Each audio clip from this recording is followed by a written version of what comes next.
Nous allons parler des mitzvot de la parashat Kedoshim. C'est important que l'on connaisse les 613 mitzvot et un minimum de notions sur ces 613 mitzvot. Alors, pourquoi Kedoshim? Parce que Kedoshim, il y en a beaucoup.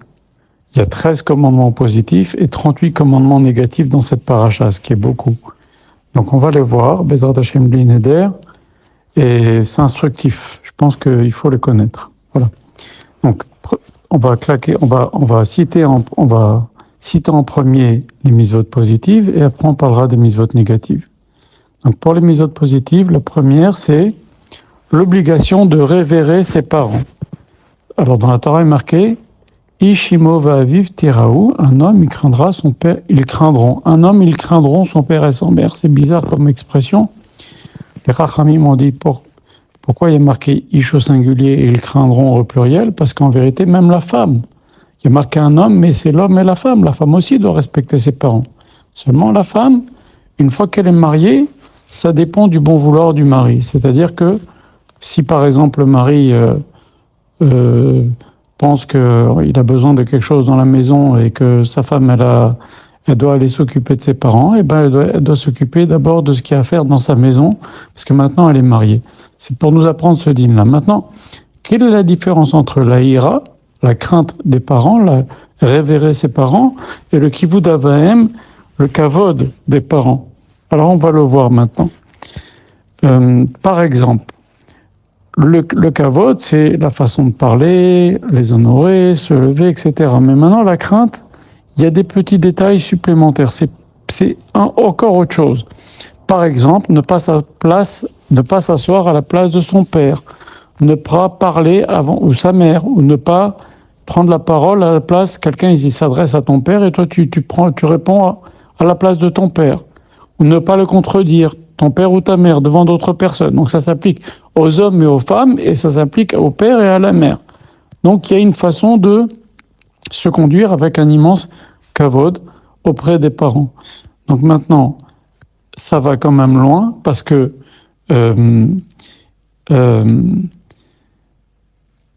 par exemple, la Torah, elle nous dit quelque chose d'extraordinaire. Chachamim nous disent que Akadosh Baruch Hu, il a mis le respect des parents par-dessus son propre respect. Par exemple, si quelqu'un n'a pas gagné d'argent, il n'a pas besoin de donner le 10e de ses revenus. Il n'a pas d'argent, ok? Il n'a pas besoin d'aller emprunter non plus de l'argent pour payer de l'argent à la tzedaka.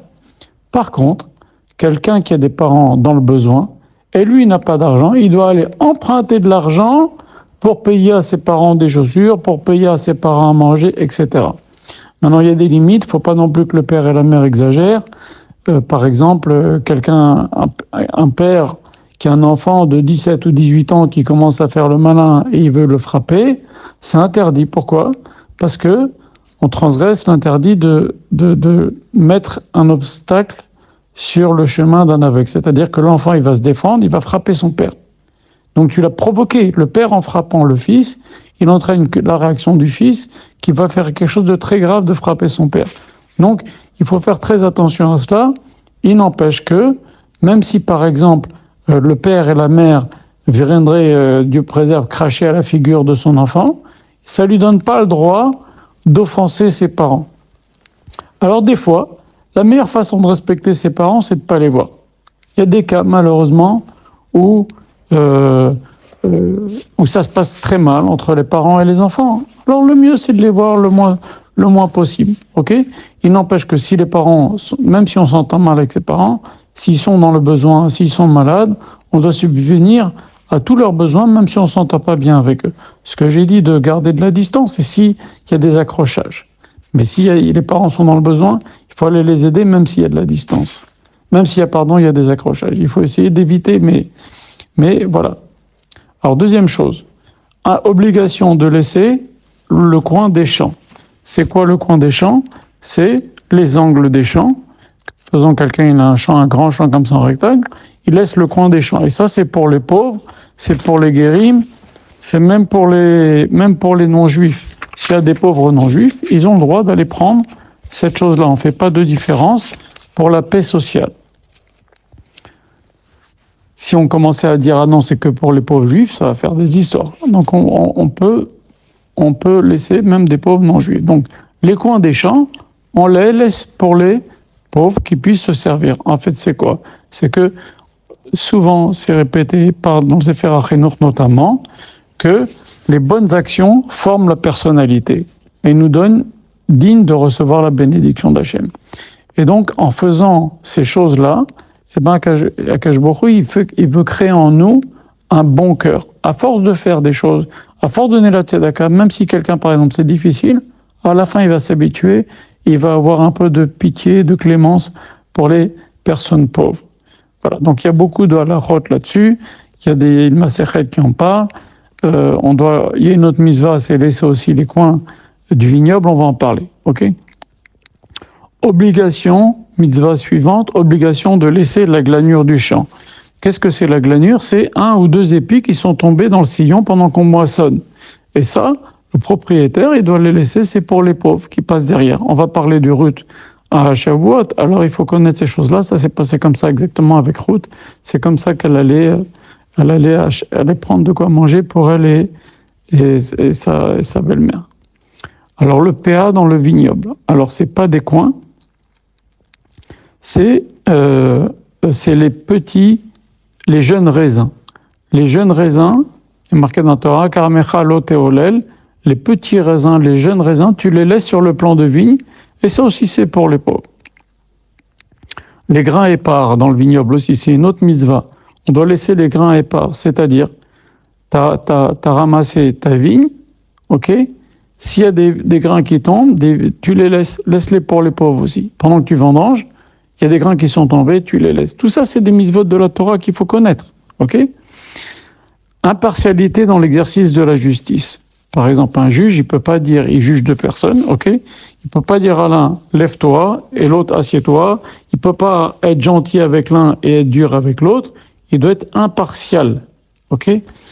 Donc, il faut que les personnes ne puissent s'exprimer devant le juge sans perdre leurs moyens. Pourquoi? Parce que s'il y a une justice qui n'est pas impartiale, c'est la destruction de la société. Les gens, pourquoi ils s'entretuent pas? Et pourquoi ils s'agressent pas? Parce qu'ils ont peur de se trouver en prison, d'avoir des amendes, des trucs comme ça. Et ça, c'est utile. C'est utile pour l'équilibre de la société, comme on dit dans Pirkei Avot, Itpalel Mishloma Shel Malchut, dans le 3e Pérec, prie pour la paix de la société, du royaume, du gouvernement, parce que s'il n'y avait pas la crainte des punitions de la justice, eh ben les gens, ils se mangeraient tout cru, l'un l'autre. Voilà. Devoir de faire Toracha, la réprimande. Alors ça, c'est tout un art. Quelqu'un qui se conduit mal et aller le réprimander, c'est tout un art. C'est un art difficile, parce que ça doit se faire avec amour. La réprimande ne fonctionne que si c'est fait avec amour.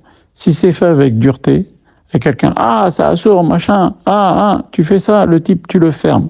Il se bloque, ses oreilles se bouchent et son cœur se bouche. Si tu lui dis de façon amicale, c'est pour ton bien que je te dis ça, ok? Ou tu dis, j'ai lu que, ou moi j'ai fait ça et depuis j'ai appris que c'est interdit, alors je le fais plus. De façon à ce que la personne, d'ailleurs la Torah, elle te dit, tu dois faire Toracha, mais tu dois pas vexer. Donc, il faut faire très, très attention. Il faut faire très, très attention. Et si possible, il faut le faire de façon discrète, sans témoin. OK? Et la personne, ça passera comme du beurre. Mais, si c'est fait de façon maladroite, eh ben, vaut mieux, à la limite, envoyer quelqu'un d'autre. Tu envoies, par exemple, tu envoies son Rav. Tu en parles à son grand frère. Quelqu'un que cette personne-là écoutera. Si toi, t'es pas capable de le dire avec amour. C'est pas facile. Mais si ça nous énerve, si ça nous contrarie, alors il vaut mieux donner la mitzvah à quelqu'un d'autre. Et parce que le but, c'est le résultat. Le but, c'est le résultat. Le but, c'est d'obtenir que la personne arrête de faire cette chose interdite. Alors, pour son bien, il faut lui parler gentiment. Voilà. Maintenant, celui qui peut faire Toracha, qui peut faire des réprimandes à son prochain et qui ne le fait pas, il donnera din vecheshbon. Les Chachamim, ils ont dit pourquoi il y a eu l'épisode de Pilegesh, l'histoire là dans la tribu de Benjamin, Pilegesh Giva, c'est que chaque Chacham était tranquille dans son champ, à l'ombre, il s'occupait pas d'aller dire aux gens ça c'est bien, ça c'est pas bien, et ben finalement les gens ils ont fait n'importe quoi et il s'est passé des choses très graves et il y a eu beaucoup de morts à cause de ça.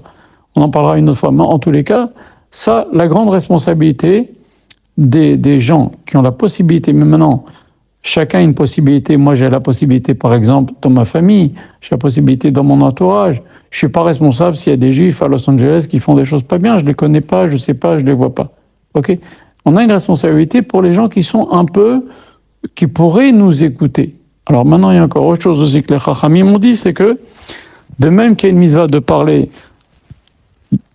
si on va être écouté, de même il y a une mitzvah de se taire si on va pas être écouté. Alors ça dépend. Est-ce que c'est une mitzvah de Rabbanan? Est-ce que c'est une mitzvah de Chachamim, de la Torah? Si c'est une mitzvah de la Torah, on est obligé de parler. Mais comme on l'a dit tout à l'heure, il faut le faire intelligemment, sinon donner à quelqu'un d'autre de le faire. C'est une mitzvah de Rabbanan, il faut voir. Si on est sûr qu'il va pas nous écouter, ça sert à rien de le dire. Parce que maintenant, il le fait sans faire exprès. Maintenant, tu vas lui dire, il va continuer à le faire en faisant exprès. C'est encore pire pour lui. Si c'est une mitzvah de Rabbanan, il faut essayer de voir s'il va nous écouter. Ok, s'il va nous écouter, on lui dit. Si on sent qu'il va pas nous écouter, ça sert à rien. Voilà. Voilà pour cette mitzvah. La mitzvah de l'amour du prochain, ça c'est pas la peine de détailler, ça vous le savez.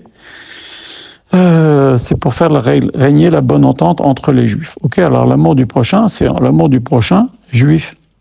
Il n'y a pas une mitzvah de faire la haftar hakamocha avec un non-juif. Ok.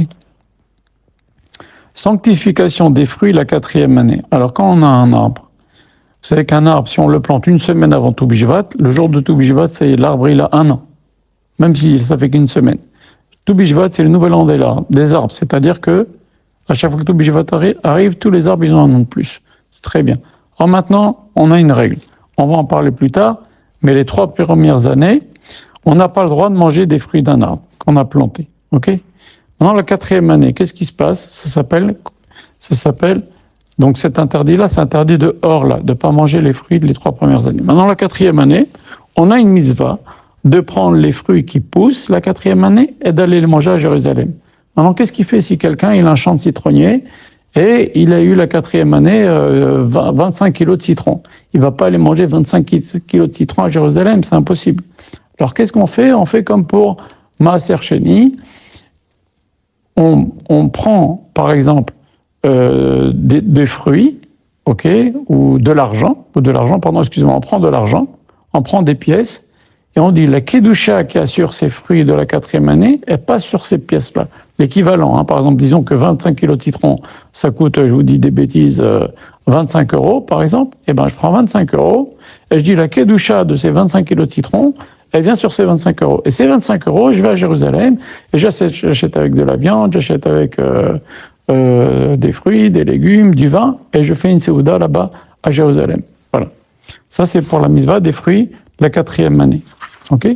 Donc, on ne peut pas manger les fruits de la 4e année chez soi. Il faut les manger au temple, dans la ville de Jérusalem. Maintenant, cette mitzvah-là de 4e année ne se pratique plus aujourd'hui, puisque le temple est détruit.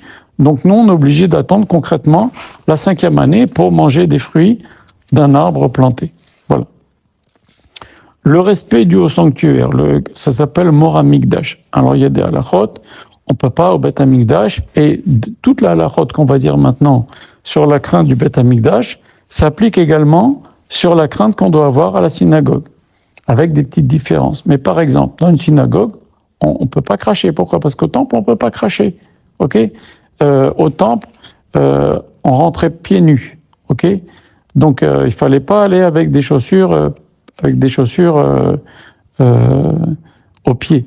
Bon, alors nous on rentre avec les chaussures aux pieds à la synagogue, mais aussi à l'époque c'était une façon, c'est pas, par exemple aussi prendre un raccourci. Le type, il va aller de l'autre côté de la montagne du temple de Jérusalem. Ah ben, je dis, au lieu de faire le tour de la montagne de Jérusalem, je traverse le temple de part en part, ça me fait un raccourci. T'as pas le droit de faire ça. Pareil avec une synagogue, etc. Voilà. Donc ça, c'est Mor Hamikdash. On peut pas rigoler. On peut pas, je sais pas, dire des choses futiles. La crainte du temple. On est dans la maison d'Hachem. Et ça, c'est une mitzvah de la Torah. De quand on est dans le temple, on doit craindre, on est dans la maison d'Hachem. Et l'on est même à la synagogue. Voilà.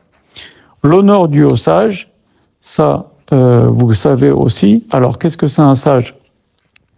Zaken, Baladarta Pene Zaken, tu honoreras la face du sage.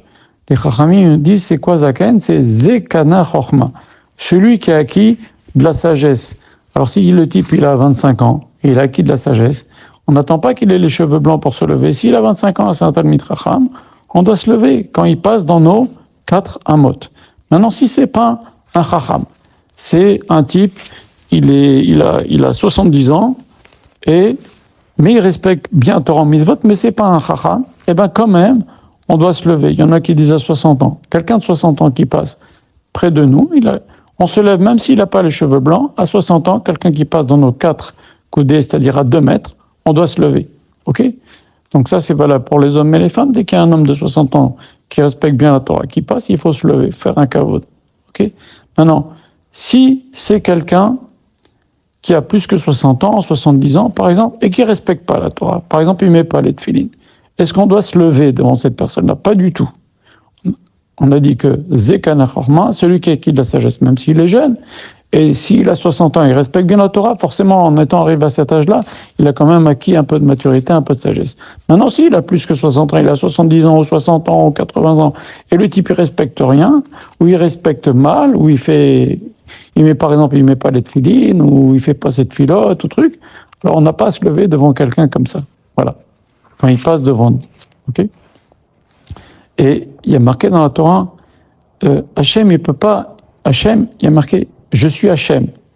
Dans ces versets-là, il y a souvent marqué, tu respecteras le vieux et je suis Hachem. Pourquoi? Parce que l'homme, il peut dire, ah, mais je l'ai pas vu passer devant moi. Alors c'est pour ça que je me suis pas levé. Non, Hachem, il sait très très bien que tu as fait semblant de pas le voir. Ok? Justesse des balances, des poids et mesures. Ça, c'est évident. Si les poids et mesures, on commence à tricher, ça fausse le commerce, c'est une catastrophe. Ok? Et Akash Baruch Hu, il est très très très magpide de ça. Très très très magpide de ça.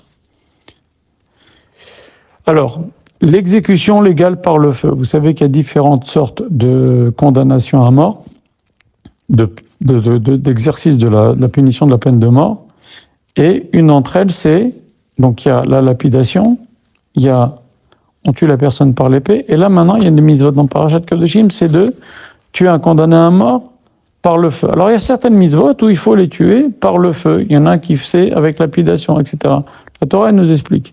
Elle nous dit, quand on apprend dans les versets, on fait des liaisons entre différents versets, là où c'est expliqué de façon claire que c'est lapidation, et il y a des versets qui ressemblent, alors on comprend que c'est par lapidation. Par exemple, toutes les choses où il y a karet, c'est par lapidation, etc. En tous les cas, il y a une des peines de mort qui est la peine par le feu. Alors qu'est-ce que c'est par le feu? On ne brûle pas la personne. Qu'est-ce qu'on fait? On lui fait couler dans la bouche du plomb brûlant, et ça lui brûle tout le tube digestif et les intestins, et il meurt. Ok, voilà. Interdiction de s'intéresser au culte des idoles. Alors, on ne dit pas interdiction de faire l'idolâtrie. Ça, c'est marqué même dans « Tu n'auras pas d'autre Dieu que moi », dans les 10 commandements. Mais là, on te dit, va même pas t'intéresser, va même pas savoir comment ils font telle idolâtrie, comment ça se passe, va pas te renseigner là-dedans. Parce que l'homme, il peut tomber. Donc, Akash Baruch Hu, il a mis encore un des commandements de la Torah, c'est va pas du tout t'intéresser à ce qu'ils font. Ah, alors maintenant, comment un juge il va faire pour juger quelqu'un qui a fait de l'idolâtrie, si lui-même il ne sait pas comment ils font les idolâtres leur idolâtrie? Alors un juge, il a le droit d'apprendre toutes les sortes d'idolâtrie, comment ils font, pour que si jamais un juif a été pris en flagrant délit d'avoir fait de l'idolâtrie, eh ben il saura s'il a vraiment transgressé ou pas. Ou sinon, pour le commun des mortels qui n'est pas juge, on n'a pas du tout à s'intéresser à la façon dont ils font l'idolâtrie. Et ça va plus loin, parce que il faut éviter de regarder les idoles. Regarder une idole, c'est extrêmement mauvais pour la neshama. Donc des fois, à la gare du Nord, il y a des magasins, de boutiques indiennes avec des boudins à l'intérieur, ou dans les portes des églises soient ouvertes. Faut pas regarder dans ces trucs-là, faut pas regarder. C'est très très très mauvais. Il est marqué Al Tifnu El Alim, ne t'intéresse pas du tout aux idoles. Ok. Interdiction de faire une idole. Alors c'est encore autre chose. Même si c'est pour nous-mêmes, ou même faire une idole pour un non-juif. Ok. Donc il y a une mitzvah d'ailleurs quand les Juifs sont entrés en Israël de détruire toutes les idoles. Au contraire, c'est une mitzvah de les détruire. En tous les cas, il y a une interdiction déjà de la faire. Ok? Interdiction de consommer ce qui reste d'un sacrifice. Il y a des sacrifices, ils ont une certaine période pour laquelle on a la mitzvah de les manger. Si cette période-là est passée, on n'a pas le droit de les manger. C'est extrêmement grave, ça s'appelle karet. C'est interdit de karet. Ok? Donc, pareil, il y a des... Voilà, on va s'arrêter pour cette mitzvah. Interdiction de moissonner entièrement le champ. Donc, il faut, comme on a dit, elle est liée à la mitzvah de laisser les coins des champs. Donc, souvent, dans la Torah, il y a des mitzvot positifs et il y a une mitzvot négative qui lui correspond. Par exemple, Hachem, il nous dit, laisse le coin des champs. Et après, Hachem, il nous dit, tu peux pas moissonner tout le champ. Pour apprendre quoi? C'est que quelqu'un qui moissonne tout le champ, non seulement il transgresse un interdit, mais il rate une mitzvah positive de laisser le coin des champs. Donc il y a souvent des mitzvot qui sont associées à une mitzvah positive et il y a la même en forme négative. Pour te dire que quand quelqu'un il transgresse cette chose-là, il transgresse deux fois. Une mitzvot positive et une mitzvot négative. C'est assez courant dans la Torah. Ok? Interdiction de ramasser la glanure, c'est ce qu'on a dit aussi tout à l'heure. Il y a une mitzvah de laisser la glanure, mais maintenant, si tu le fais pas et tu ramasses la glanure, tu transgresses aussi un interdit. Voilà. Interdiction de prendre tous les flux du vino, parce qu'on continue, c'est des choses qu'on a parlé tout à l'heure. Donc la mitzvah positive, mitzvah négative. Interdiction de recueillir les grains épars. Non. Ensuite, interdiction de voler. Alors il y a deux choses. Il y a l'interdiction de voler et l'interdiction de la rapine. C'est quoi la différence? Voler, c'est quelqu'un, il rentre en cachette dans une maison et il vole, ok? Ou, je sais pas, il fait une escroquerie, ok? Et il y a une autre interdiction, c'est d'agresser pour voler. Un type, il vient, il agresse quelqu'un, il lui pique son portable, il lui pique son porte-monnaie. Ça, c'est deux interdits différents. Donc ça, déjà, il y a interdiction de voler son prochain. Et si quelqu'un a volé et il est pris, eh ben, il doit verser le double de l'objet volé. Il y a des exceptions, si c'est du bétail. On rentre pas dans le détail maintenant, mais en règle générale, sauf le bétail, il remboursera le double de la valeur volée. Donc ça, c'est dissuasif. Hein. Interdiction de nier un dépôt qui nous a été confié. Par exemple, quelqu'un, il te confie, il te dit, tiens, garde-moi 200 €, je vais faire du sport, j'ai pas de poche. Il te confie 200 €, et toi, tu reviens de ton sport, et tu lui dis, tu peux me rendre les 200 €, il te dit, ça va pas du tout, de quel 200 € tu parles? Tu m'as jamais confié. Alors ça, c'est très grave, c'est un interdit de la Torah, et il faut faire attention à ça.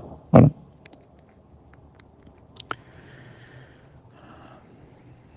Interdiction de faire un serment à la pluie d'une dénégation, c'est-à-dire le type il nie il nie par exemple, il nie quelque chose et il jure.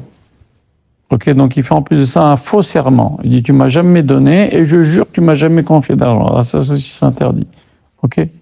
Interdiction d'un serment mensonger. Alors le type il dit c'est très grave, c'est très grave de jurer à faux. Ok. Ah, ça c'est évident, pas besoin de donner des détails. Ok. Défense de commettre une extorsion. Alors, par exemple, alors il y a une petite différence avec ce qu'on a dit tout à l'heure. Tout à l'heure, c'était un dépôt. Ok, là maintenant, je vais inventer des motifs. Je reconnais que tu m'as confié cet argent, mais je veux pas te le rendre pour tel et tel et tel motif. Alors ça aussi, c'est interdit. Ok, on peut pas faire ça. Rends-lui ce qui t'a confié, et après, va au Bedin et réclame ton argent. Mais tu peux pas lui dire... la différence de tout à l'heure, c'est tout à l'heure, je dis, tu m'as jamais confié. Là, je dis, oui, tu m'as confié, mais je le garde. Je te le rends pas parce que tu me devais cet argent-là. Ok? Ça, faut pas s'amuser à faire ça. Il y a beaucoup de détails, hein, dans ça, à la route. Voilà. Alors, par exemple aussi, de pas payer un ouvrier. J'ai pris un ouvrier pour faire des travaux chez moi. Je dois le payer. Je peux pas, pour un prétexte bidon, ou ne pas le payer. Ou pour n'importe quel prétexte, je peux pas ne pas le payer. Ok? Voilà. On continue. Alors, interdiction du vol par force, qu'on a dit tout à l'heure, c'est le type qui prend de force ce qui appartient à l'autre. Interdiction de retenir le salaire du journalier. Alors, c'est par exemple, alors là, il y a un petit détail. Par rapport à ce qu'on a dit précédemment, on a dit qu'on n'a pas le droit d'extorquer, c'est-à-dire de ne pas donner ce que l'on doit à la personne, ce qui est en notre main, par exemple un salaire. Mais là, ça va encore plus loin. C'est-à-dire que je peux lui dire, si un type, c'est un journalier, et je le fais attendre. Un type qui, par exemple, doit travailler la journée, et il travaille, il est payé chaque jour, ok ? J'ai jusqu'au lendemain matin pour le payer. Si le lendemain matin à l'aube passe, j'ai transgressé la Torah. Et pareil, un type qui travaille la nuit, c'est un journalier, mais il travaille de nuit, j'ai jusqu'au lendemain soir, au coucher du soleil, pour le payer. Donc il y a des délais pour payer. Et c'est très très important à ça. Mais vous savez, c'est dans la vie quotidienne. Quelqu'un, par exemple, il donne des mezuzot à vérifier. Il donne un costume à vérifier s'il y a du chatnez. Il faut le payer tout de suite.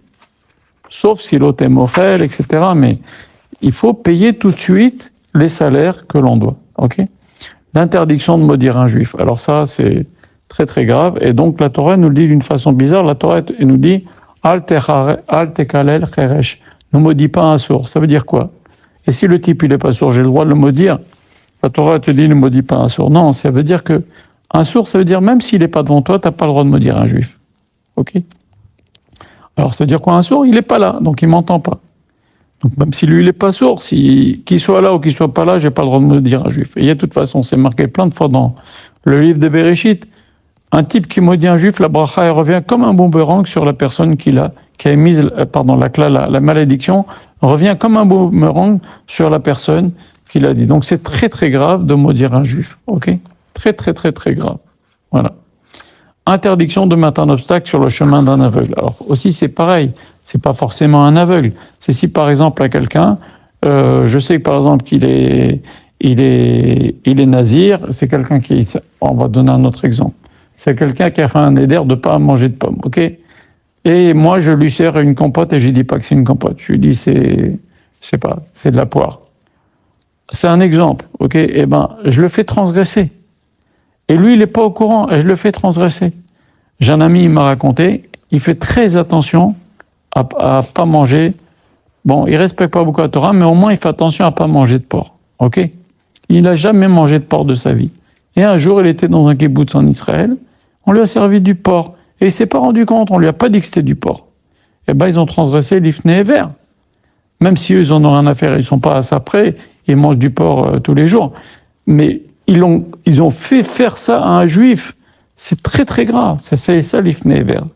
Ou par exemple, il y a un juif, vends-moi ta voiture, ou vends ton champ et achète-toi un âme. En vérité, c'est une mauvaise affaire que je lui dis de faire. Donc, il y a beaucoup de ramifications. En tous les cas, donner un mauvais conseil ou faire fauter son prochain, c'est ça, l'ifné et vert. Ne fais pas fauter, ne mets pas d'obstacle sur le chemin d'un aveugle. Interdiction de commettre une iniquité dans l'exercice de la justice. Donc, bien sûr, les juges, ils doivent être extrêmement justes parce que, comme on a dit tout à l'heure, il n'y a pas de société s'il n'y a pas de justice.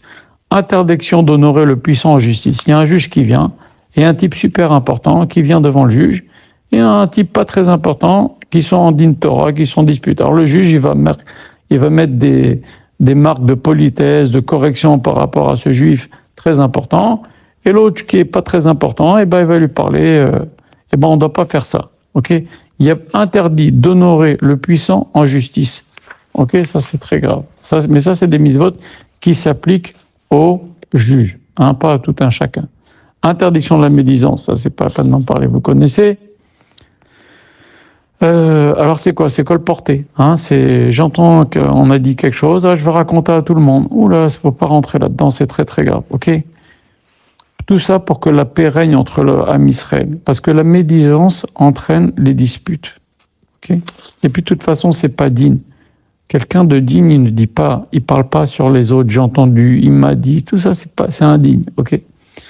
Alors, il y a marqué un verset dans la Torah, une autre mitzvah, Lo ta'amod al dam re'echa, ne reste pas insensible au sang de ton prochain. C'est-à-dire que tu vois un juif qui se noie. Tu vois un juif qui est menacé par une bête sauvage, tu es obligé de te porter à son secours. En train de se noyer, on doit aller l'aider. Mais si maintenant, en allant l'aider, est-ce qu'on peut risquer sa vie? Est-ce qu'on est obligé d'aller? Le type, il voit que s'il va aider son prochain, lui, il va mourir aussi en allant l'aider. Donc ça, c'est délicat. Faut voir. Ne pas haïr son prochain, on parle même d'une haine secrète. Et ça, c'est interdit aussi. Alors c'est étonnant parce que David Amelech a dit Tachlit Sina Sanetiv. Je les ai haïs au maximum. Il parlait des gens. Alors de qui il parlait David Amelech? On a le droit d'haïr une sorte de personnes, même s'ils sont juifs, c'est des gens qui sont contre la Torah. Les gens qui sont contre Hachem, contre la Torah, eux, on a même la mitzvah de les haïr. Mais sinon, à part ça, on n'a pas le droit d'haïr. Voilà. Interdiction d'humilier son prochain en public, ça c'est très très très très grave. Les Chachamim, ils ont dit, celui qui fait honte à son prochain en public, il n'a pas de part dans le Olam Haba, etc. Donc, il faut faire très très très très très très très attention à ça. Attention, pas rentrer là-dedans. Ok, faire très attention. Interdiction de se venger. Alors, quelqu'un qui nous a fait du mal, et pourquoi ce sera interdit? Parce qu'il faut comprendre que c'est Hachem qui a fait que ça s'est passé comme ça, qui m'a fait ci et ça. Alors, Chachamim donne un exemple. Il y a deux voisins, il y en a qui lui dit, tu peux me prêter ton marteau? Il lui dit non. L'autre lui dit non. Le lendemain, celui qui a dit non, il revient, il lui dit, tu peux me prêter ton tournevis? Il lui dit, ah ben non, tu m'as pas prêté ton marteau hier, je te prête pas mon tournevis aujourd'hui. C'est vraiment ça, c'est l'interdit de se venger. Ok? Interdiction de porter rancune. Alors ce serait quoi la rancune? C'est, on reprend l'exemple de tout à l'heure, Monsieur A demande à Monsieur B, tu peux me prêter ton marteau? Monsieur B lui dit non. Le lendemain, Monsieur B, il va chez Monsieur A, il lui dit, tu peux me prêter ton tournevis? Monsieur A lui dit, tiens, je te prête mon tournevis, je suis pas comme toi. C'est-à-dire qu'au fond de moi, au fond de lui, la personne, elle a gardé encore de la rancune. Même si elle lui donne, elle se venge pas, mais elle garde en soi de la rancune. Ça aussi, il faut pas regarder de la rancune. C'est pas facile, parce qu'il y a des fois des choses qui sont terribles qui sont faites entre les gens, des très grosses choses pas bien, et c'est difficile de pas garder de la rancune, mais c'est une mitzvah. Ok? Interdiction d'accoupler des bêtes différentes. Ça, c'est... Voilà, on n'a pas le droit de faire ça. Ok? Interdiction de culture hétérogène. Alors, c'est quoi les cultures hétérogènes? C'est si, par exemple, moi, je sème des fèves et du blé. Ok? Je prends des graines de fèves et des graines de blé, je les mélange et je sème les deux en même temps. Ok? Ça, j'ai pas le droit, c'est interdit minatora. Ou même, par exemple, pour les arbres. Je prends un pommier, je le greffe avec un étroguier ou un cédratier. Voilà, c'est un cédratier. J'ai pas le droit de faire ça. Ok? Maintenant, par exemple, le brugnon. Alors, même si nous, on n'a pas le droit, s'il a été fait, on a le droit de le manger. Ok? Alors, pour les céréales, Chachamim m'ont dit qu'il faut garder des distances. Il y a un champ de blé et il y a un champ de fèves, ils sont bien séparés, il y a une certaine distance entre l'un et l'autre. Pourquoi? Parce que des fois, il y a du vent qui prend des graines de blé, une fois que tu les as semées, qui va les porter dans le champ de fèves. Alors ça aussi, il faut faire attention à ça. Ok? Ça, c'est le misode de la Torah. Interdiction de consommer les arbres, les fruits des arbres les 3 premières années, on en a parlé tout à l'heure, et ça s'applique même en dehors d'Israël. Un juif qui plante une vigne ou qui plante un pommier ou un cerisier en dehors d'Israël, c'est la même chose qu'en Israël. Les 3 premières années, les fruits sont interdits. Et la Torah, elle nous dit quelque chose de... C'est rare que la Torah dit ça. La Torah nous dit, fais-le afin qu'Hachem augmente tes récoltes suivantes. Et Rachid dit sur place, il dit, c'est rare que la Torah dit ça, Rachid dit, pour te donner une motivation à Kashbor, il va te la donner, il va effectivement bénir les récoltes. L'arbre donnera beaucoup plus si tu consommes rien les 3 premières années. Mais la Torah, on voit qu'elle nous donne un dagage, parce qu'un homme, il peut se dire, et pourquoi je ne prendrais pas? Pourquoi? Alors Hachem, il te donne une phrase là contre les Yetzirah qui va te dire pourquoi je ne mangerai pas. Sache, sois patient. Si tu ne manges pas, tu auras encore plus, il donnera encore plus cet arbre-là. Ok? Interdiction de s'adonner à la saulerie, à la débauche. Par exemple, bon, ça c'est une des explications, mais il y a un verset très spécial dans la Torah qui veut dire beaucoup de choses. Il y a marqué l'otochelu al adam. Tu ne mangeras pas sur le sang. Et ça, les Chachamim vous expliquer beaucoup de choses sur ce verset qui découlent de ce verset. Par exemple, l'interdiction de manger avant la prière, il découle de ce verset. Parce que tu peux pas manger avant d'avoir prié pour ton sang, pour ta santé, pour ta vie. Al tochelu aladam, tu mangeras pas sur ton sang, c'est interdiction de manger avant la prière, pour les gens en bonne santé. Par exemple, aussi, interdiction de manger pour les dayanim, les juges, qui ont fait une condamnation à mort. S'ils ont fait une condamnation à mort, ils doivent être à jeun jusqu'au soir. Interdiction de manger la chair d'un sacrifice tant que le sang de ce sacrifice n'a pas été déposé sur l'autel. Interdiction de manger la viande d'une bête. Par exemple, quelqu'un fait la shrita d'une bête, ok? Ça y est, il a fait la shrita. Mais la bête, elle n'est pas encore morte. Elle va mourir dans 1 minute, ok? Dans 30 secondes. Eh ben, je peux pas prendre un bout de viande de cette bête-là, même si je vais faire la shrita. Pourquoi? Parce que je dois attendre que cette bête-là meure complètement, ok? Et tout ça, Akash Baruch Hu, il a voulu faire de nous des gens raffinés, et c'est pour ça que il y a tous ces interdits-là, ok? Et ça peut être aussi la même chose, par exemple, quelqu'un qui se saoule, ok? Quelqu'un qui se saoule, quel interdit il a transgressé? Il n'a rien transgressé. Quelqu'un qui mange 3 kilos de viande, la viande cachère, super cachère, il n'a rien transgressé. Je te dis si, un juif, il doit se conduire de façon raffinée, ça s'appelle Naval Bereshut Torah. Toi, tu crois que tu transgresses rien, mais tu ne te conduis pas du tout comme Akash Baruch Hu attend. Ok? Interdiction de pratiquer la divination. Par exemple, le pain est tombé de ma bouche, j'ai vu un chat noir, mon bâton est tombé, je sais pas quoi, un serpent est passé à ma droite, j'ai vu un serpent. Il y a des tas je touche du bois, tous ces trucs-là, on n'a pas rentré dans ces trucs-là, nous. Ok? Il y a Hachem qui décide, c'est pas ces signes-là qui vont changer les choses. Ok? Mais il y a malheureusement beaucoup de gens qui croient ces âneries-là, mais nous, c'est un interdit de la Torah. Ok? Interdiction de se livrer à des présages. Par exemple, dire telle heure est favorable, ok? Ou telle heure est mauvaise pour le travail. Pareil aussi, ça inclut l'interdiction de la prestidigitation. Un juif, il ne doit pas faire de la presse. Alors un petit peu comme ça, les enfants qui font pour rigoler, pour amuser les copains, ça va, mais voir un spectacle de prestidigitation et faire la prestidigitation, c'est interdit, ça inclut dans cet interdit-là. Ok? Parashat Kedoshim. Interdiction de tailler les coins de la chevelure. Alors c'est quoi les coins de la chevelure? C'est ce qui est devant l'oreille, ok? À côté de la tempe, jusqu'au milieu de l'oreille. Ok? Vous tirez un trait vertical au milieu de l'oreille, vers le haut, tirez un trait vertical, et après vous venez vers le devant du front. Tous ces côtés-là de la chevelure, ce qu'on appelle les péotes, c'est interdit de les raser.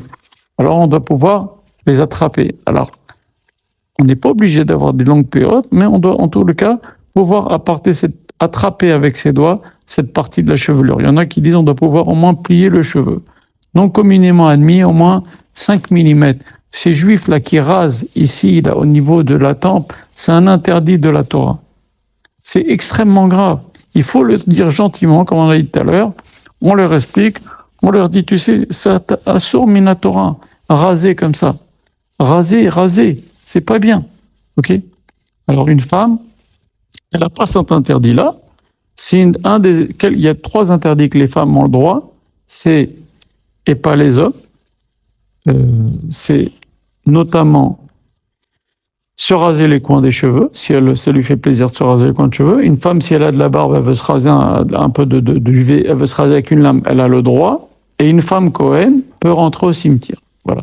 Et même une femme mariée avec un Cohen qui a un bébé dans le ventre, elle peut aussi rentrer au cimetière, même si cet enfant dans le ventre, c'est un futur Cohen. Voilà.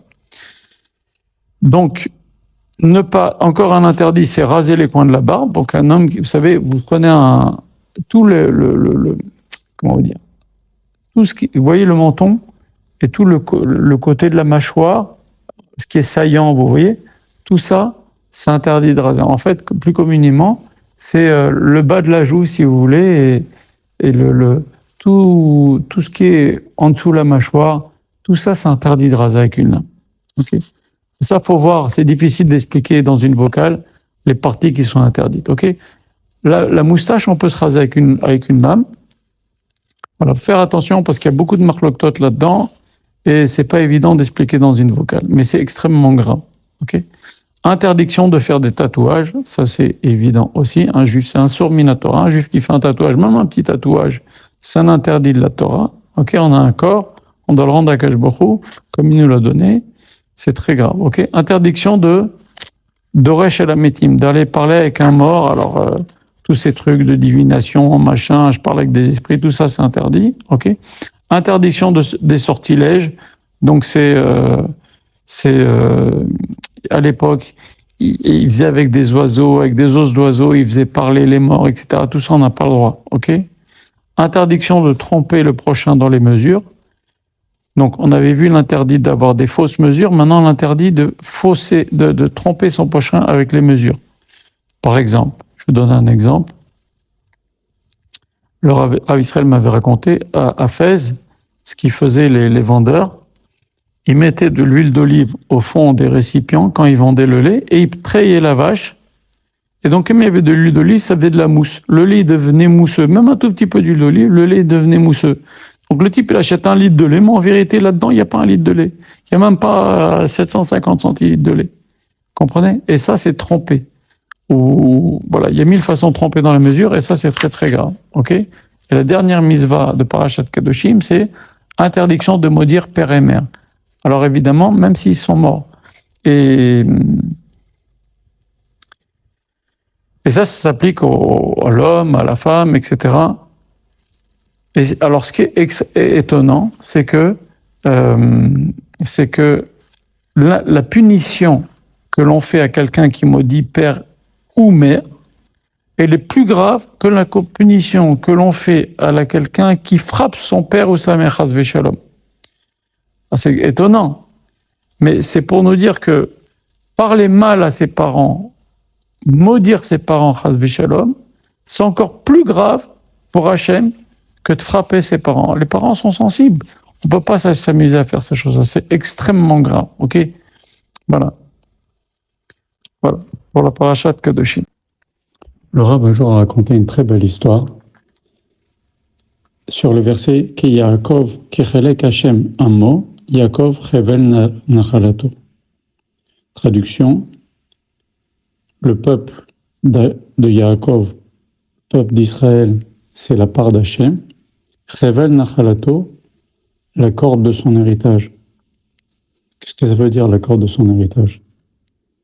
C'est-à-dire que, on explique comme ça, il y a un autre verset qui dit Tenuoz l'Elokim al Israël Gavato. Donner de la force à Kadosh Baruch Hu. Comment on peut donner de la force à Kadosh Baruch Hu? Kadosh Baruch Hu, il a besoin de personne. Parce qu'il y a des. Alors on explique comme ça que Kadosh Baruch Hu étant fondamentalement juste, s'il y a des accusateurs contre un Israël, il ne peut pas nous faire du bien. Donc comment on donne, entre guillemets, de la force à Kadosh Baruch Hu nous faire du bien? En étant nous-mêmes bien, et donc à Kadosh Baruch Hu, il n'aura pas d'accusateur à affronter, et il sera donc juste en nous faisant du bien, puisque nous nous conduisons bien. C'est ça, Tenuoz de Elohim. Donnons de la force à Kadosh Baruch Hu. Et c'est quoi Chevel Nachalato, la corde de son héritage? C'est-à-dire que quand nous, on bouge, on fait du bien ici, on arrive à entraîner en haut, et ben que les accusateurs se taisent, et qu'Akadosh Baruch Hu nous donne du bien. Il aurait pu depuis bien longtemps qu'Akadosh Baruch Hu nous envoyer la Geoula Berachamim. C'est à cause de nous que ça ne vient pas. Deuxième chose que le Rav a raconté, là c'est pas écrit plus haut, mais ça me fait penser à autre chose. Il y avait un jour, sur Kedushim Tiyu, qu'on va voir ce Shabbat, il y avait un jour un voleur qui se dit, je vais aller voler dans la maison du prince de la région. Et il arrive à aller sur les toits, il essaye de rentrer par les fenêtres, par la porte, il n'arrive pas, il va sur les toits, il dit peut-être que je vais trouver une porte d'entrée, il n'arrive pas à rentrer par le toit. Qu'est-ce qu'il voit? Il voit un gros boulon sur le toit, et il dit, au moins j'emporte ce gros boulon, peut-être que je pourrais le vendre au marché. Il avait des outils pour rentrer, etc. Il a dit, je vais défaire ce boulon. Ce gros boulon, il est exceptionnellement gros, je pourrais peut-être le vendre dans une entreprise de travaux, etc. Il commence à défaire le boulon, c'est très dur, un énorme boulon comme ça. Il le dévisse, il le dévisse, il le dévisse, il le dévisse. Et à la fin, il prend son boulon et il entend patatras dans le palais du prince. Ce boulon tenait un lustre un lustre énorme, un lustre gigantesque, qui avait une valeur énorme. Lui, le voleur, il croyait qu'il faisait rien, il se dit c'est rien, je prends un boulon pour moi. Mais il a entraîné une catastrophe. Peut-être qu'il y avait des gens même sous ce lustre. Il y avait une perte financière en plus. Tout ça parce qu'il a pris un boulon. Il dit, le Rav a dit, c'est ça le machal, c'est ça Kedoshim Tiyu. Des fois, il y a des petites choses d'Avodat Hashem. On croit que c'est rien, mais ça a des conséquences catastrophiques. Par exemple, la shonara. Qu'est-ce que c'est? Je dis un peu de mal. J'ai dit des paroles, j'ai rien fait. J'ai pas volé, j'ai pas tué, j'ai pas blessé. J'ai dit des mots. J'ai regardé des choses pas bien avec mes yeux. Je crois que c'est rien. J'ai rien fait. J'ai fait que regarder, c'est rien. Ça détruit la rouhaniout de la personne. C'est comme ce boulon. On croit que c'est rien. Il détruit beaucoup de choses. C'est ça que Kedoshim Tiyu. Kadosh Baruch Hu, il nous demande de faire, de pas nous attacher seulement aux actes, mais à avoir une conduite sainte.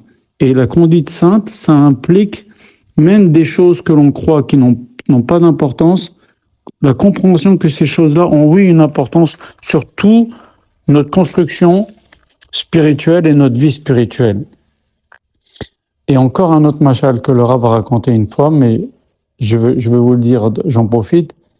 Il y avait un jour un juif qui était très riche, mais il ne trouvait pas de femme à se marier. Pourquoi? Parce qu'il était très radin. Et donc, il dormait dans la Zarat Nashim de la synagogue, il ne voulait pas s'acheter une maison. Et il s'est dit, je vais à la synagogue, pourquoi voulez-vous que je paye une maison? Il avait plein d'argent, il ne veut pas. Très bien. Alors le Rav lui dit, écoute, tu pourras jamais te marier si tu n'as pas une maison, mon vieux. Rav, trouvez-moi une kala, il faut qu'il y ait une maison. Qu'est-ce qu'il a fait? Il marche dans la rue la plus belle de sa ville, il voit la plus belle maison, il frappe à la porte. Il parle au propriétaire, il lui dit, écoute, je te propose un business.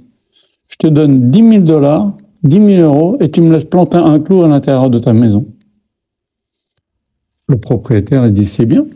Il vient juste planter un clou chez moi, je prends 10 000 €, pourquoi pas? Eh, vas-y, plante ton clou. Alors le gars, il lui dit, moi je fais un contrat, il me faut un contrat en bonne et due forme, devant le bed-in et tout. Ok, on fait un contrat, tu plantes ton clou à l'intérieur de la maison, on a défini l'endroit, je suis d'accord à l'endroit où tu vas planter ton clou, et on fait un contrat devant le bed-in, il lui donne 10 000 €, il plante le clou, mazel tov. Très bien. Le lendemain, à 2h du matin, le gars, il vient et dit, je voudrais suspendre mon manteau sur le clou. Il dit, mais 2h du matin, il dit, mais mon gars, t'as signé un contrat. Ce clou, il m'appartient. J'ai l'accès au clou. J'ai envie d'aller suspendre mon manteau à 2h du matin. Ok, alors rentre. Très bien. Il suspend son manteau, il ressort, le type se rendort. À 5h du matin, il revient, il ressonne. Bonjour, je veux récupérer mon manteau. Il dit, mais enfin, t'exagères. Il dit, mais c'est le din, c'est le din, on a fait un business, t'as pris 10 000 €, moi j'ai accès au clou.